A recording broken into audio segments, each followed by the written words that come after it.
오늘 말씀은 전도서 10장 16절에서 20절입니다.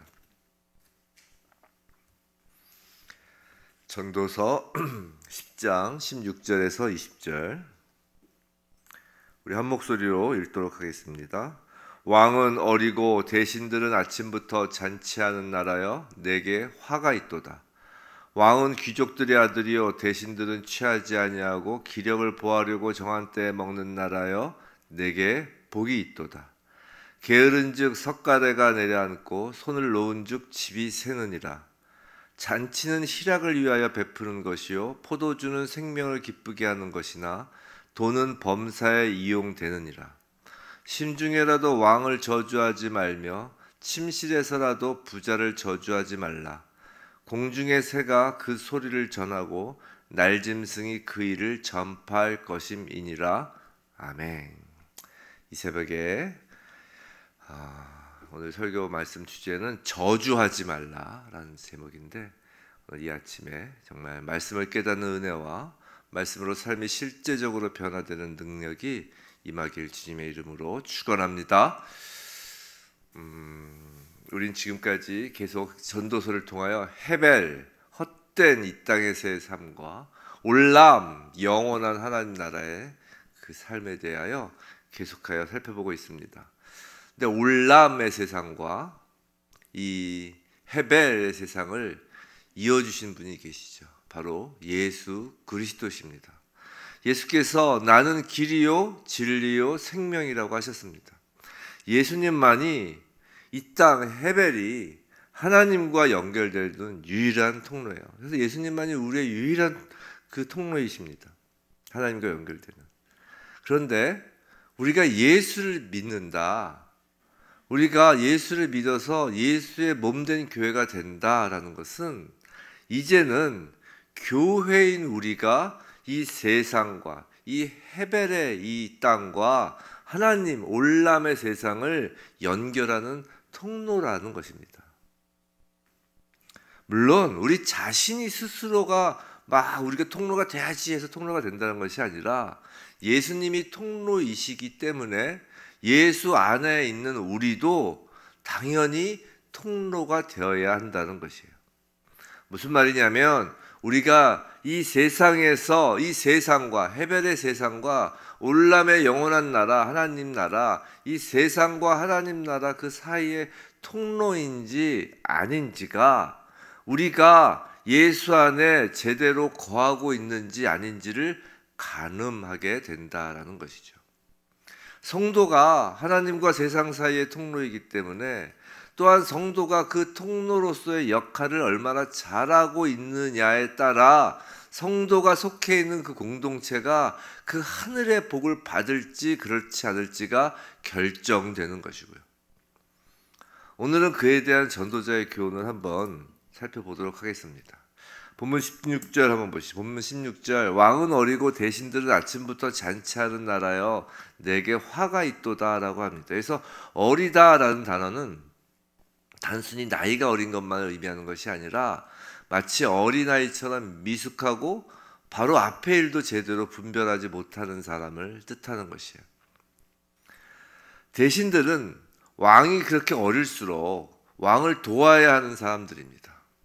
지금 왕이 지금 어려요. 미숙해요. 앞의 일도 제대로 분별하지 못해요. 마치 아이들 놀이동산이나 그런 데 풀어놓으면 막 앞으로 뛰어가죠.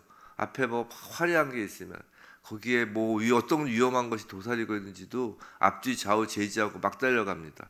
그런 것처럼 어리숙한 그 어린 아이와 같은 그런 어른들도 있죠. 저 왕이 꼭 나이가 어린 것뿐만이 아니라 그런 미숙한 사람이라는 것이에요.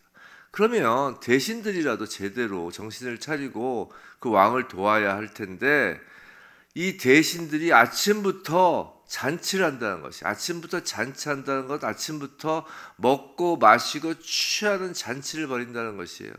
그렇기 때문에 아마 이 잔치는 그 전날 밤부터 이어졌던 것일 것입니다. 즉 하루 종일 먹고 마시고 취하는 것이에요.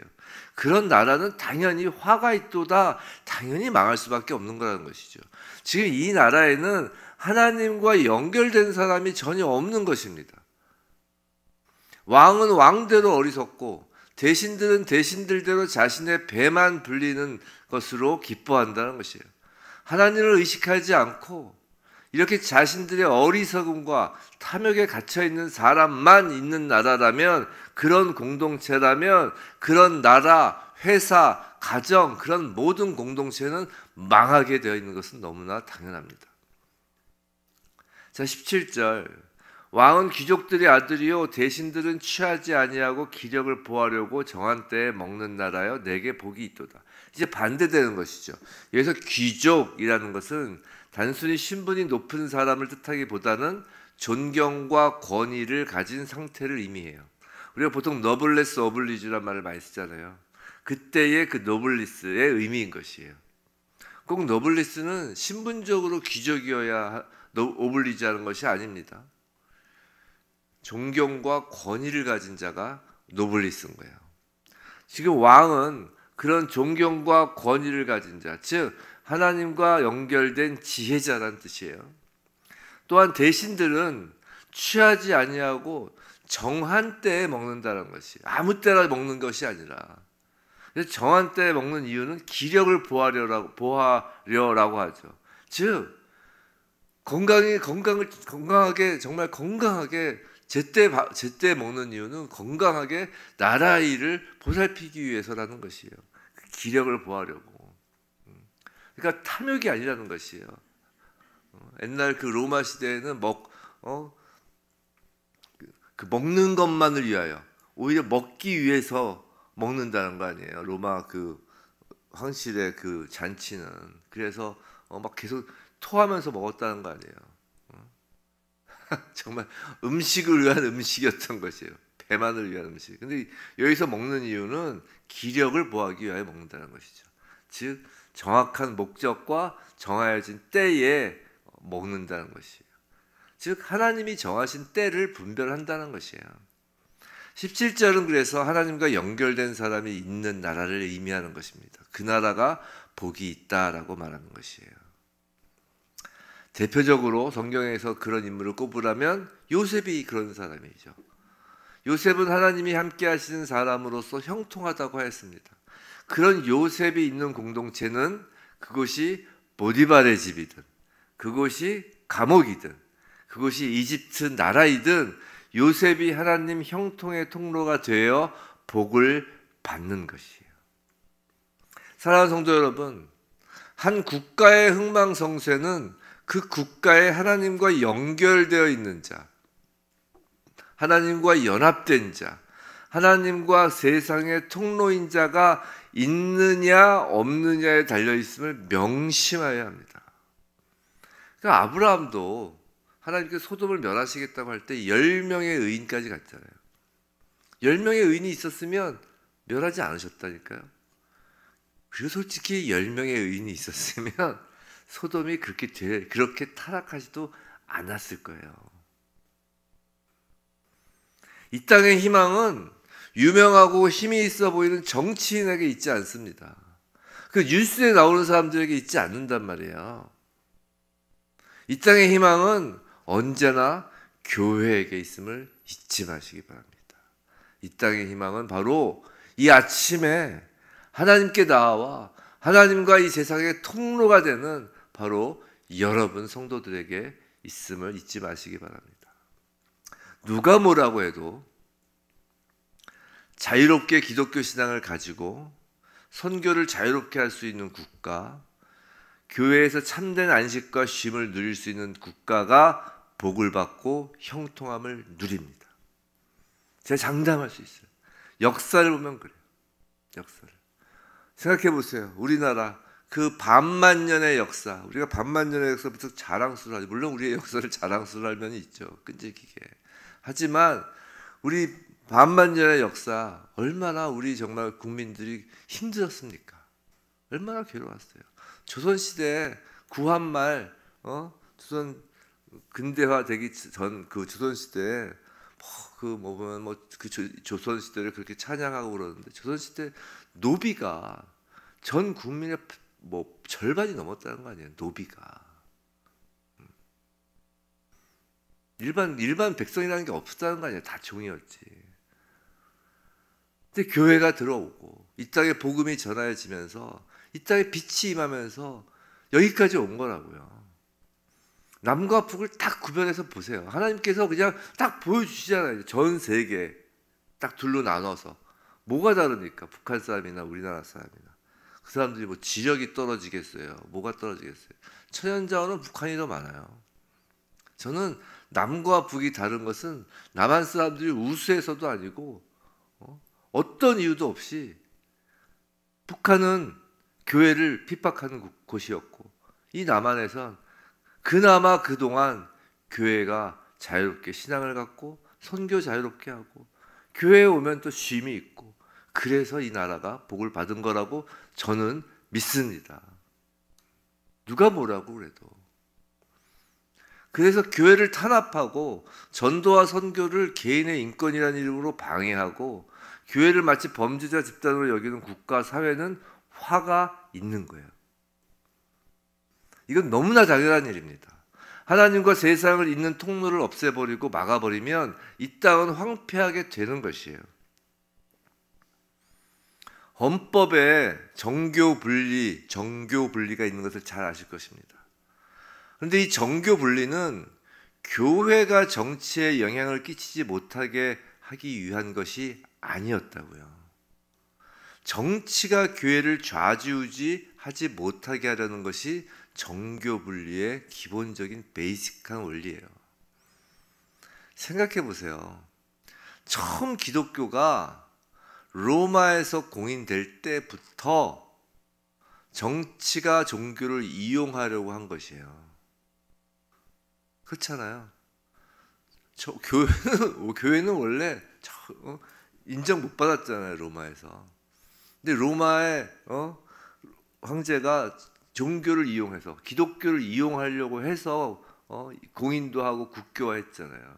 그때서부터 교회 타락이 시작된 것이라고요. 사탄을 배우로 둔 사람들은 어떻게 해서라도 교회를 세상 권력 아래에 두려고 합니다.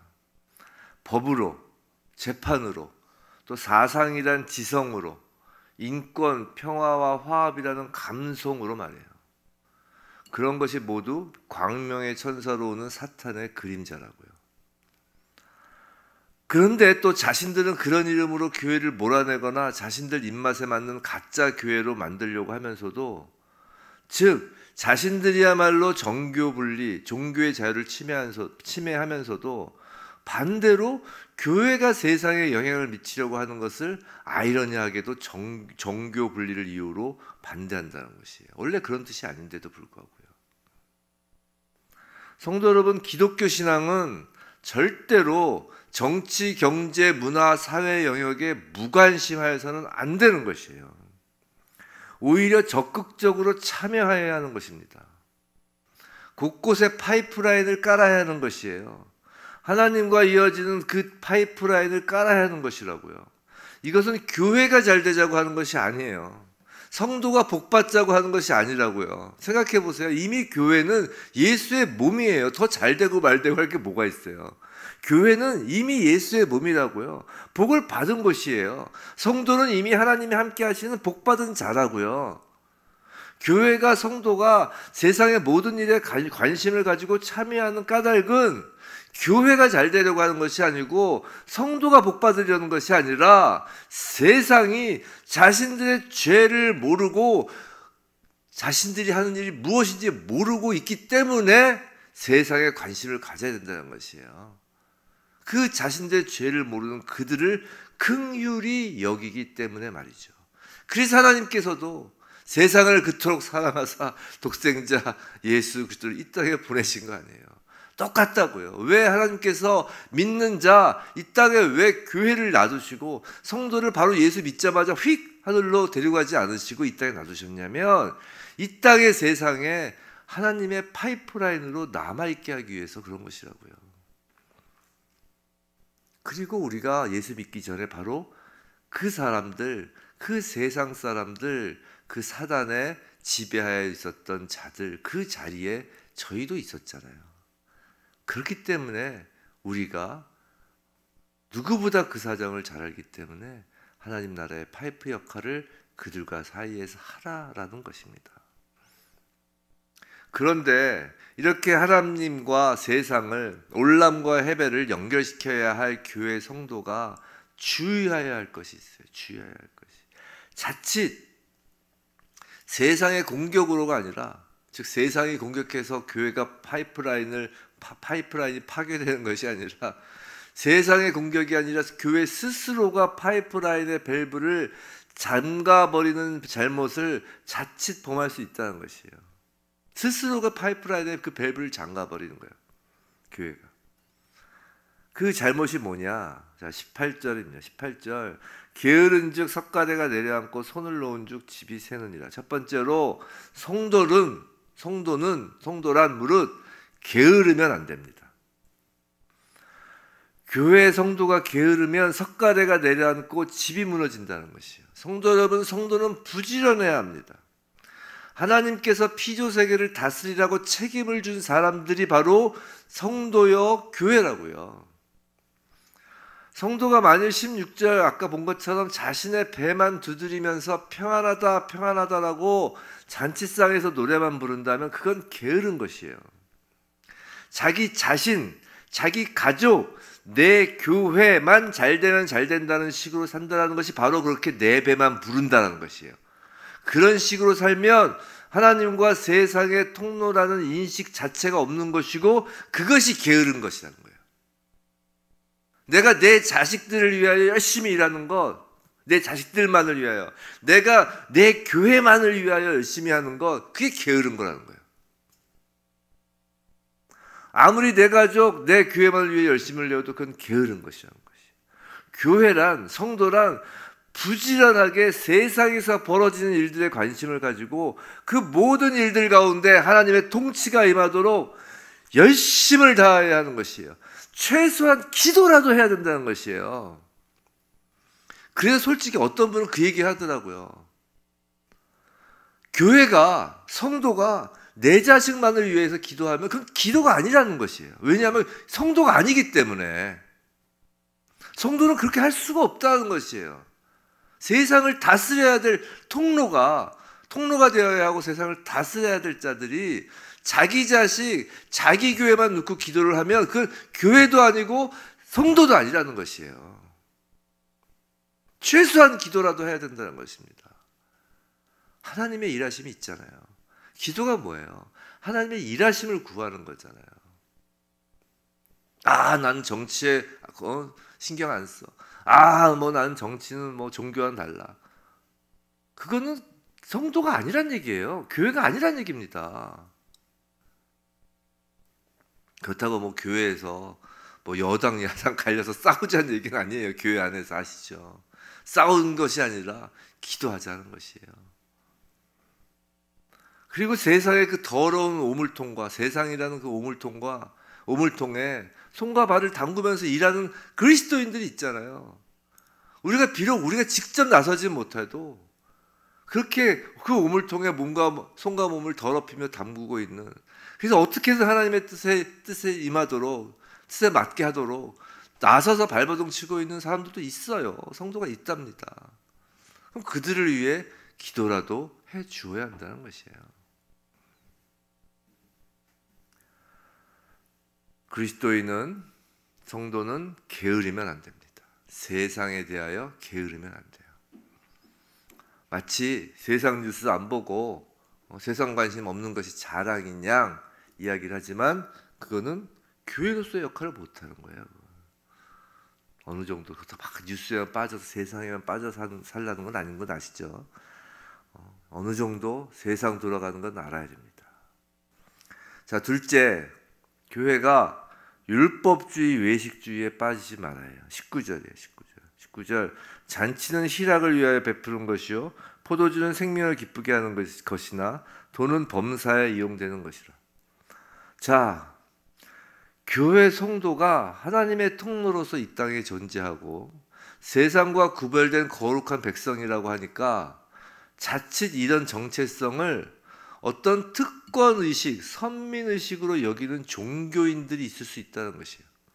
이건 예수님 당시의 바리새인 서기관과 같은 율법주의, 외식주의에 빠질 우려가 있는 것이에요. 자, 파이프라인 생각해 보세요. 파이프라인이 되려면 파이프의 한쪽은 하나님에 닿아 있어야 하지만 다른 한쪽은 세상에도 닿아 있어야 합니다. 자, 19절에서 잔치, 포도주, 돈이 나오죠. 이 잔치, 포도주, 돈에 대한 교회의 율법주의적이고 또 외식주의적인 태도를 지금 경고하는 거예요. 무슨 말이냐면 기쁜 일이 있으면 잔치를 벌이는 것이 맞아요. 어떤 때는 포도주가 죽어가는 생명을 소생할 때도 있다고요. 돈을 버는 것이 나쁜 것이 아니에요. 또 돈을 쓰는 것도 나쁜 것이 아닙니다. 잔치든 포도주든 돈이든 다 필요하고 유용할 때가 있다라는 것이에요. 문제는 잔치를 벌이지 말아야 할 때 벌이고 16절에도 있잖아요. 내내 잔치만 벌인다고. 하지만 17절에는 어때요? 그 때가 있다는 것이에요. 먹을 때가 있다는 것이에요. 잔치를 벌여야 할 땐 잔치를 벌이는 것이에요. 근데 문제는 잔치를 벌이지 말아야 할 때 벌이고 생명을 위해서가 아니라 정말 죽으려고 포도주를 파고 들이키는 것처럼 막 포도주를 들이키면서 정말 죽자 사자 마시거나 아니면 돈에 미쳐 돌아가가지고 돈 버는 거에 미쳐 있거나 돈 쓰는 것도 낭비, 사치, 명품적으로 살려고 하는 것 그것으로 막 서로를 비교하고 그런 것이 문제라는 것이지 잔치, 포도주, 돈은 가치 중립적인 것이라는 거예요. 그것이 어떻게 사용되느냐에 따라 좋기도 하고 나쁘기도 하는 거라고요. 그런데 자칫 교회가 마치 선민의식, 특권층인 것처럼 거룩해야 된다고 하니까 이런 가치 중립적인 것에 대하여 제대로 분별하지도 못하고 오히려 그러다 보니까 겉과 속이 다른 모습을 보일 때가 있다는 것이에요. 특히 돈에 대해서 그런 모습 보이죠. 겉과 속이 다른 거예요. 그러면 세상은 물론 교회 안에서조차 그런 외식에 질려버리게 되는 것입니다. 사랑하는 성도 여러분, 교회가 교회다우려면 그런 외식주의에 빠지지 않아야 되는 것이에요. 특권의식에 빠지면 안 됩니다. 자, 세 번째, 이제 제일 중요한 것입니다. 절대 저주하지 말아야 합니다. 20절, 심중에라도 왕을 저주하지 말며 침실에서라도 부자를 저주하지 말라. 공중의 새가 그 소리를 전하고 날짐승이 그 일을 전파할 것임이니라. 교회가 하나님과의 파이프라인으로서 주의해야 할 것, 지금까지 두 가지를 말했는데 오늘 설교 제목을 특별히 저주하지 말라라고 한 것은 이것이 가장 중요하기 때문입니다. 가장 중요해요. 첫 번째, 게으르지 말라. 두 번째, 외식주의, 율법주의가 되지 말라. 이거는 또 사람들이 실수를 할 수 있어요. 어쩌다 할 수 있어요. 그럼 또 다시 하나님께 회복시키시죠. 그럴 수 있어요. 성도라도 그럴 수 있고 교회라도 그런 일을 벌일 수 있어요. 실수할 수 있어요. 하지만 절대로 하지 말아야 될 것은 저주하지 말아야 되는 것이에요. 이것이 가장 중요합니다. 성도 여러분, 왕을 저주하지 마시기 바랍니다. 부자를 저주하지 마시기 바랍니다. 만일 왕을 저주하여 그 왕을 뒤엎고 자신이 왕이 된다면 그 왕의 자리는 하나님이 세우신 왕의 자리가 아니에요. 부자를 저주하던 자가 부자가 된다면 그 부는 하나님이 주신 부가 아니에요. 왕을 저주하였는데 그 저주하는 자가 만약에 하나님 나라의 백성이라면 그 사람은 절대로 하나님께서 왕으로 세우시지 않으십니다. 부자도 마찬가지예요. 부자를 저주하였는데 그 저주하는 자가 하나님 나라의 백성이라면 그 하나님 나라의 백성은 절대 부자로 만들어주지 않으세요. 무슨 말이냐면 만약 성도가 맞다면 그래서 그 성도가 왕을 저주하거나 부자를 저주하면 그 성도는 절대로 왕도 부자도 될 수 없게 하신다고요. 하나님께서. 왜냐하면 하나님은 성도가 누군가를 저주하는 것을 매우 싫어하시기 때문이에요. 생각해 보세요. 하나님의 자녀가 누군가를 저주해요. 특히 그 누군가가 왕이나 부자라고 쳐봐요. 세상에서 부러움을 받는 자리. 그러면 하나님은 그 왕이나 그 부자를 저주하는 그 하나님의 자녀는 절대로 그 왕의 자리나 부자의 자리로 놔두시지 않으세요. 왜냐하면 그거는 오히려 그 하나님의 자녀에게 화가 되기 때문이에요. 저주하는 자, 우리 하나님 나라 백성이잖아요. 그러니까 우리 입장에서 한번 보자고요. 만약에 성도 여러분 부자를 저주하시잖아요. 부자가 안 돼요. 정말 하나님 나라 백성이면. 왕을 저주하시잖아요. 절대 왕이 될 수 없어요. 하나님 나라 백성이라면. 만약에 하나님 나라 백성이 아니면 될 수 있어요. 오히려 뒤엎죠. 왜냐하면 하나님은 저주하시는 걸 싫어하세요. 저주하는 걸 싫어하세요. 성도가. 생각해보세요. 저주의 반대말이 뭐예요? 축복이죠. 축복은 생명을 살리는 것이에요. 저주는 뭐예요? 그럼 생명을 죽이는 것이에요. 똑같은 기도도 축복하는 기도는 살리는 기도예요. 저주하는 기도는 죽이겠다는 기도예요. 내가 축복 기도를 한다는 건 뭐예요? 내가 줄 복이 없어서 하나님께서 복을 주시기를 바라는 거 아니에요. 인간이 내가 줄 복이 없어서. 우리 인간이 줄 수 있는 복이 뭐가 있겠어요? 없잖아요. 그러니까 축복 기도를 하는 거예요. 하나님 복 주세요. 그건 뭐냐면 하나님 저 사람을 살려주세요. 이거예요. 저주한다는 건 뭐예요? 내가 저 사람을 죽일 힘이 없는 거예요. 반대로. 내가 죽일 힘이 없으니까 하나님 죽여주세요라고 하는 게 저주라고요. 즉 축복은 생명을 살리는 것, 저주는 생명을 죽이는 것 관련된다고요. 그런데 하나님께서 하나님의 자녀들에게 피조세계를 맡길 때 살리는 것은 맡기셨어요.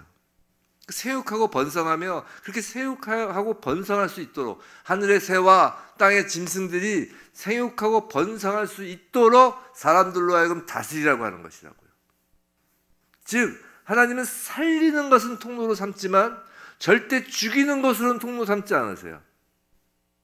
즉 하나님의 백성의 통로는 하나님 나라와 세상을 잇는 그 통로는 오직 살리는 것에만 그 파이프라인이 놓여 있다고요. 죽이는 것은 오직 하나님 당신이 직접 하신다고요. 성도를 통해서 안 하세요. 저주는 그래서 오직 하나님만이 하실 수 있는 영역이에요. 하나님은 사실 저주하신다기보다 직접 죽이시죠. 생명의 주권이 하나님께 있기 때문이에요. 그것을 사람이 하겠다는 것은 자신이 하나님 자리에 앉겠다는 교만이 되는 거라고요. 성도 여러분, 교회는요, 성도는요, 절대 저주라는 단어 자체를 입에 담아서도 마음에 품어서도 안 돼요. 이걸 명심하셔야 됩니다.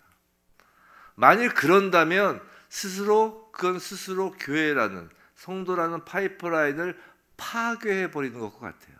이건 매우 중요한 거예요. 교회 성도는 오직 축복 기도를 하는 집입니다. 이 나라에 다 우리 성도들도 빨간색, 파란색 다 있죠. 여당, 야당 다 있어요. 내가 예수를 믿어요. 그래서 내가 뭐 예를 들어 빨간 당, 파란 당에 각각 속해 있어도 한 어떤 당에서 그 국가를 정치를 잡더라도 절대 하지 말아야 될 것은 저주를 하면 안 돼요. 저주를. 교회는 저주하는 집이 아닙니다. 기도하는 집이에요. 축복 기도하는 집입니다. 다른 건 몰라도 무릇 교회 성도는 저주는 하지 말아야 합니다. 부디 이 땅의 한국교회, 열방의 교회와 우리 모두가 하나님과 세상을 잇는 정말 건강한 통로로 날마다 쓰임받게 되길 주님의 이름으로 축원합니다.